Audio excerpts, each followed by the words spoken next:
Hello viewers, Assam Tetcom recruitment syllabus যেহেতু এবাৰ 15 marks mathematics আহিব তো বেসিক ম্যাথমেটিক্সৰ কেনেকুৱা ধৰণৰ কোৱেশ্চন আহিব পাৰে বেসিক ম্যাথমেটিক্সৰ ওপৰত টোটাল 5টা ভিডিও মই বনাম আজি ইয়াৰ প্ৰথমটো ভিডিও য'ত মাধ্য মধ্যমা বহুলক মিন মিডিয়ান মোড লগতে ৰেঞ্জ পৰিসৰ এই চাৰিটাৰ ওপৰত ডিসকাস কৰা হ'ব so let's start da video তো প্ৰথমটো হৈছে মিন অসমীয়াত ক'লে মাধ্য মাধ্য আমি কেনেকৈ নিৰ্ণয় কৰিম যিমান কেইটা সংখ্যা দিয়া থাকিব সেই সংখ্যা কেইটা আমি যোগ কৰিব লাগিব তাৰ টোটাল ভ্যালুটো আমি উলিয়াব লাগিব যিমান কেইটা সংখ্যা আছিল সিমানটো মানেৰে আমি হৰণ কৰিব লাগিব গতিকে মিন মাধ্য মাধ্য মানে কি গড়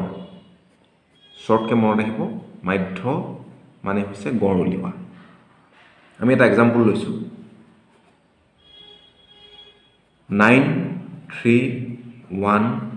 93186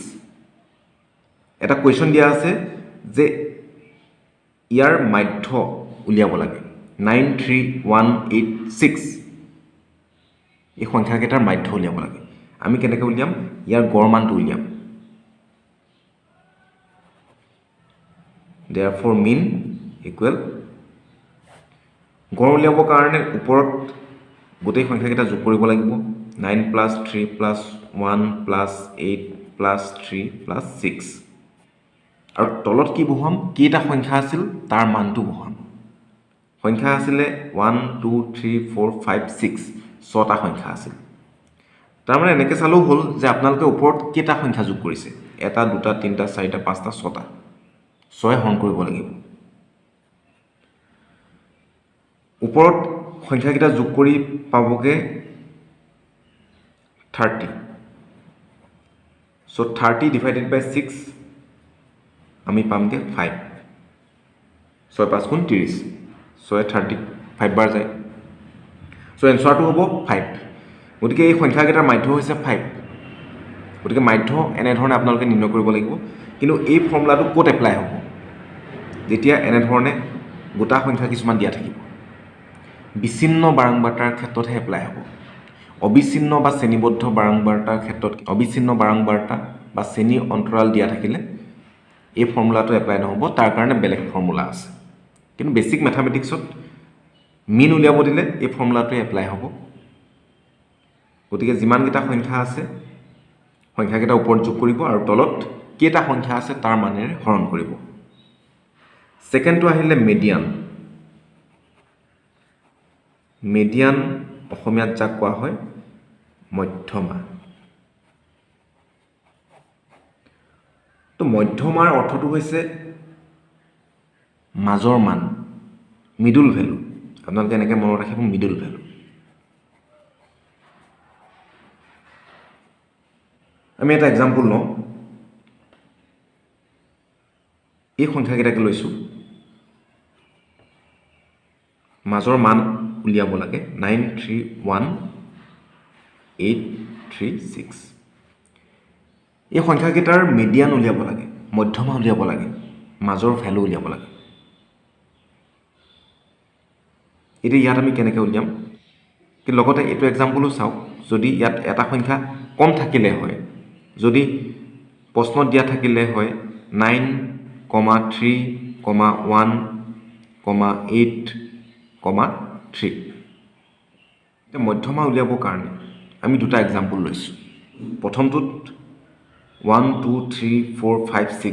ছটা নাম্বাৰ আছে সেকেন্ড এক্সাম্পলটোত 1 2 3 4 5 পাঁচটা নাম্বাৰ আছে এতিয়া মধ্যমা মিডিয়ান উলিওৱাৰ ক্ষেত্ৰত প্ৰথম কামটো হৈছে আমি সংখ্যাখিনি সজাই ল'ব লাগিব ফাৰ্স্ট কামটো কি হৈছে আমাৰ সংখ্যাখিনি সজোৱা গতিকে আমি সৰুৰ পৰা ডাঙৰলৈ সংখ্যাখিনি সজাই লওঁ এই সংখ্যাকেইটা আমি সৰুৰ পৰা ডাঙৰলৈ সজাম প্ৰথমতে আহিব 1 তাৰপিছত 3 এতিয়া ইয়াত 3 দুটা আছে গতিকে আমি দুইটা ৰাখিব লাগিব 1,3,3 নেক্সট আহিব 6 তাৰ পৰা 8 তাৰপিছত 9 6 তাৰপিছত 8 তাৰপিছত 9 একেদৰে সেকেন্ড এক্সাম্পলটো আমি সংখ্যাখিনি সজাই ল'ব লাগিব ফাৰ্স্ট আহিব 1 সেকেন্ড আহিব 3 থাৰ্ড 3 তাৰপিছত আহিব 8 তাৰপিছত আহিব 9 গতিকে প্ৰথমতে মিডিয়ান উলিওৱাৰ ক্ষেত্ৰত প্ৰথমতে সংখ্যাখিনি আপোনালোকে সজাই ল'ব সেকেন্ড আমি কি কৰিব লাগিব মিডিয়ানৰ অৰ্থটোৱে হৈছে মিডল ভ্যালু মাজৰ মান গতিকে এই সংখ্যাকেইটাৰ মাজৰ মানটো কিমান হ'ব সেইটো আমি উলিয়াব লাগে এতিয়া ইয়াত চাওক প্ৰথম এক্সাম্পলটোৰ ক্ষেত্ৰত চাওক যদি মই 6 লওঁ তেতিয়া 6ৰ সোঁফালে দুটা সংখ্যা থাকে 6ৰ বাওঁফালে তিনিটা সংখ্যা থাকে 6ৰ সোঁফালে আছে 8 আৰু 9 6ৰ বাওঁফালে আছে 1,3,3 গতিকে 6টো মাজৰ সংখ্যা নহয় মিডল ভ্যালু নহয় মই যদি 3 লওঁ 3 ল'লেও সোঁফালে দেখিছোঁ তিনিটা আছে সংখ্যা 6 আছে 8 আছে 9 আছে বাওঁফালে 1 আছে 3 আছে দুটা আছে গতিকে দুইটা সংখ্যা আমি ল'ব লাগিব এই দুইটা সংখ্যা 3 আৰু 6 দুইটা সংখ্যা আমি ল'ব লাগিব কিন্তু যেহেতু মিডল ভ্যালু বুলি ক'লে এটা ভ্যালুহে ওলাব 3 আৰু 6 দুইটা হ'ব নোৱাৰে গতিকে আমি কি কৰিব লাগিব 3 আৰু 6ৰ গড় ভ্যালু উলিয়াব লাগিব এভাৰেজটো উলিয়াব লাগিব কথাটো বুজি পাইছে যেহেতু আমাক এটা ভ্যালুহে লাগিব 3 আৰু 6ৰ আমি এভাৰেজ উলিয়াব লাগিব গতিকে আমি কি কৰিম 3 plus 6 divided by 2 3 plus 6 9 divided by 2 ইয়াৰ ভ্যালুটো হ'ব 4.5 এইটোৱে হৈছে মিডিয়ান গতিকে যদি ডাইৰেক্টলি আপোনালোকে মাজৰ সংখ্যা নাপায় তেতিয়াহ'লে কি কৰিব লাগিব দুটা সংখ্যা তাৰ এভাৰেজটো ল'ব লাগিব এতিয়া ইয়াত চাওকচোন সেকেন্ড এক্সাম্পলটো চাওক ফাৰ্স্ট আমি সংখ্যাখিনি সজাই ল'লোঁ সেকেন্ড আমি কি কৰিম মিডল ভ্যালু উলিয়াব লাগে এতিয়া মই যদি এই মাজৰ 3টো লওঁ তেতিয়াহ'লে 3টোৰ সোঁফালে কি আছে 8 আৰু 9 আছে 3ৰ সোঁফালে আছে 8 আৰু 9 3ৰ বাওঁফালে আছে 1 আৰু 3 তাৰমানে এই 3টো কি হৈছে মিডল ভ্যালু 3টো হৈছে মিডল ভ্যালু 3 ৰাইট সাইডে দুটা নাম্বাৰ আছে 8 আৰু 9 3 বাওঁ সাইডে দুটা নাম্বাৰ আছে 1 আৰু 3 গতিকে ইয়াৰ এনসাৰটো কি হ'ব 3 হ'ব কিন্তু এই ক্ষেত্ৰত ফাৰ্স্ট এক্সাম্পলটোৰ ক্ষেত্ৰত তেনেকুৱা হোৱা নাছিলে সেইকাৰণে আমি কি কৰিব লাগে মাজৰ দুটা সংখ্যালৈ হৰণ কৰিব লাগিব 2ৰে গতিকে এটা কথা মনত ৰাখিব যদি যুগ্ম হয় 1 2 3 4 5 6 ইয়াত কেইটা সংখ্যা আছে 6টা সংখ্যা আছে মানে যুগ্ম সংখ্যা 6টো যুগ্ম গতিকে যুগ্ম সংখ্যা যদি ওলায় কেইটা সংখ্যা আছে হিচাপ কৰোঁতে যদি যুগ্ম সংখ্যা ওলায় তেতিয়াহ'লে আমি মাজৰ দুটা সংখ্যা যোগ কৰি 2ৰে হৰণ কৰিব লাগিব আৰু ইয়াত কেইটা সংখ্যা আছে চাওক 1 2 3 4 5 পাঁচটা সংখ্যা আছে মানে অযুগ্ম 5টো হৈছে অযুগ্ম সংখ্যক যদি সংখ্যা থাকে তেতিয়াহ'লে আমি মাজৰ মানটো ল'লে হ'ব কিন্তু মনত ৰাখিব যে সজাই ল'ব লাগিব সংখ্যাখিনি সজাই নল'লে কিন্তু শুদ্ধ মান আপোনালোকে নাপাব গতিকে এই দুটা ষ্টেপ মনত ৰাখিবই লাগিব প্ৰথমতে সংখ্যাখিনি সজাব লাগিব তাৰপিছত মাজৰ ভ্যালুটো আমি ল'ব লাগিব গতিকে মিডিয়ানটো তেনেধৰণে উলিওৱা হয় তাৰপিছত মুঠ যাক অসমীয়াত কোৱা হয় বহুলক আমি কেনেদৰে নিৰ্ণয় কৰিম সেয়া চাওক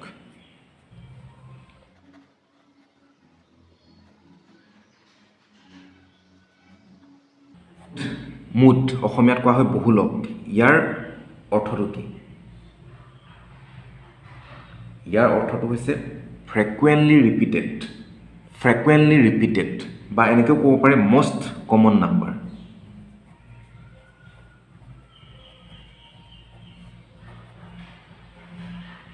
যিটো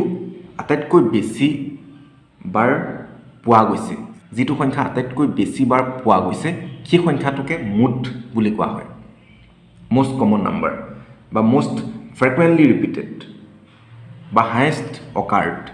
সেইটো হৈছে মুঠ যিটো সংখ্যা বেছিকৈ আপোনালোকে পাব এটা এক্সাম্পল লৈছো 9 3 1 8 3 6 এই সংখ্যাকেইটাৰ মুঠ উলিয়াব লাগে এতিয়া মুঠ কিমান হ'ব ইয়াত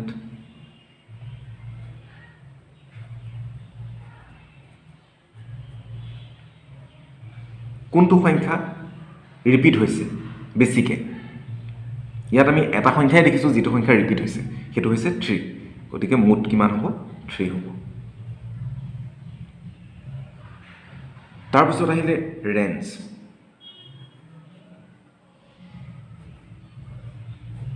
অসমীয়াত কোৱা হয় পৰিসৰ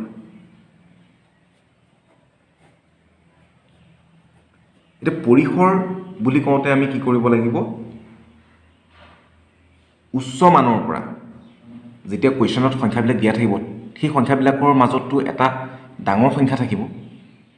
আৰু এটা কি থাকিব সৰু সংখ্যা থাকিব সেই ডাঙৰ সংখ্যা আৰু সৰু সংখ্যাৰ মাজৰ যিটো পাৰ্থক্য সেইটোকে আমি কি বুলি কওঁ পৰিসৰ তাৰমানে উচ্চ মান মাইনাছ নিম্ন মান